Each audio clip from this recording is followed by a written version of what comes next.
The night shift on the East Wing was never officially listed as a problem. On paper, it was just another rotation, another 12-hour stretch under fluorescent lights. But among the staff, it had a name no one wrote down. People referred to it carefully, indirectly, as if saying it too plainly might invite it back into their lives. When the schedule came out, eyes skimmed past it quickly, hoping someone else had already been assigned. Daniel noticed the empty slot the moment he logged into the system. It blinked there on the screen, untouched. Unclaimed.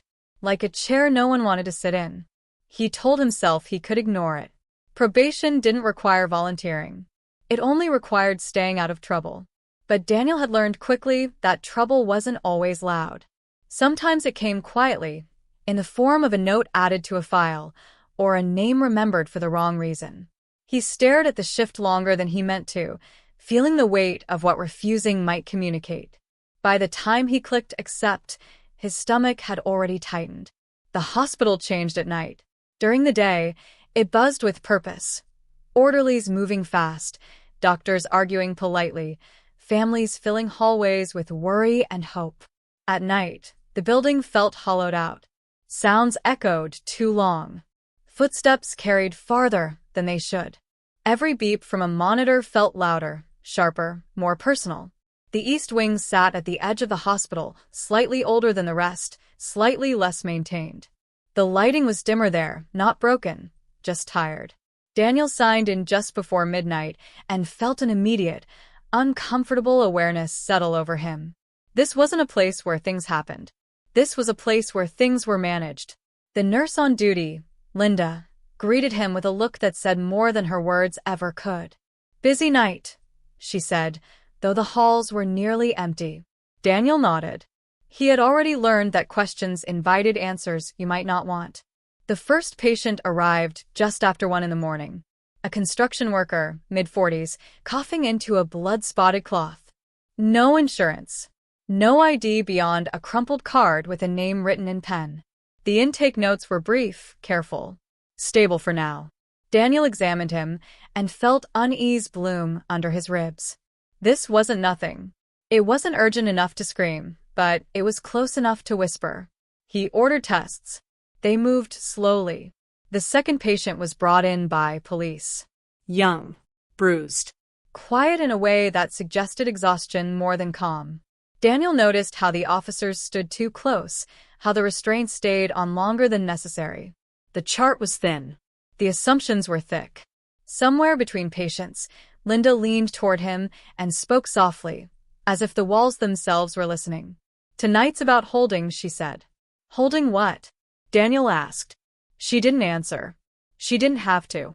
By 3 in the morning, Daniel began to see the pattern. Patients who arrived with paperwork, coverage, or connections moved forward.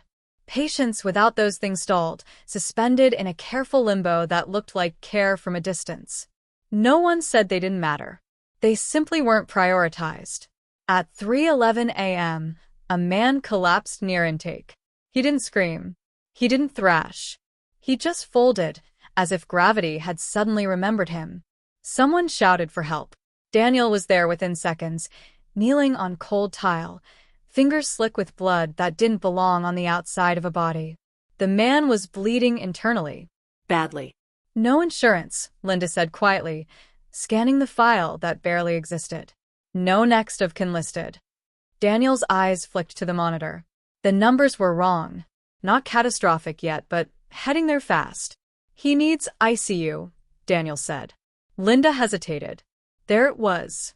The pause that mattered. "You know what's available," she said. Daniel did know. 1 ICU bed. Technically open. Unofficially reserved. Morning admissions. Priority cases. Names that came with influence, with donations, with expectations. "If we wait," Daniel said, keeping his voice steady, "he won't make it." Linda met his eyes. There was no cruelty in her expression. Only warning. "If you override this," she said, "they'll make it about you." Daniel felt the room narrow. The monitors. The walls. The rules that suddenly felt heavier than the man bleeding out in front of him. He thought of his student loans. His probation file. The way attendings spoke about team players. He thought of all the shifts he had swallowed his discomfort and told himself this was just how things worked. Then he signed the order. Everything moved at once. Voices rose. Phones rang. Staff were called in who hadn't been scheduled. The ICU bed was filled before dawn. The man survived. Barely. Daniel finished the shift hollowed out, running on something beyond adrenaline. When morning came, it arrived without acknowledgement. No one congratulated him. No one reprimanded him. The hospital returned to its daytime rhythm, indifferent to the small rebellion that had occurred in its quiet hours. 3 days later, Daniel was called into a meeting. The room was small, clean, neutral. 3 administrators sat across from him, hands folded, expressions carefully empty. They didn't ask about the patient. They talked about protocol, about hierarchy, about decision-making processes. Daniel explained himself anyway. He talked about the vitals, the risk, the choice. They listened politely. When it was over, one of them nodded and said, "This isn't about your intentions." The termination letter was brief, professional. It praised his skill. It cited operational misalignment. It wished him well. Daniel left the building with his ID badge already deactivated. Weeks later, the East Wing night shift remained unfilled until the last minute, as always. Someone else eventually took it. Someone always did.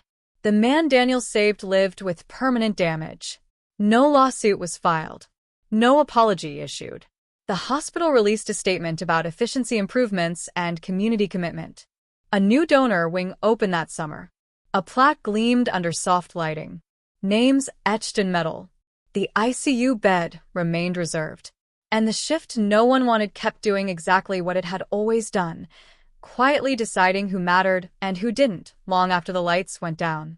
Daniel never appealed the decision. He knew how that story ended too. Hospitals don't reverse themselves.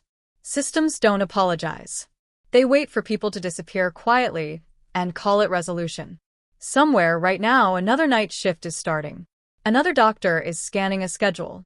Another patient is being asked to wait because waiting is cheaper than care. No one will announce it. No one ever does. These decisions don't need witnesses, only compliance.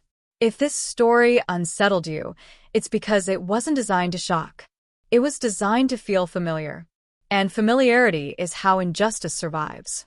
If you've seen this happen, if you've lived it, worked inside it, or benefited from it, say something below.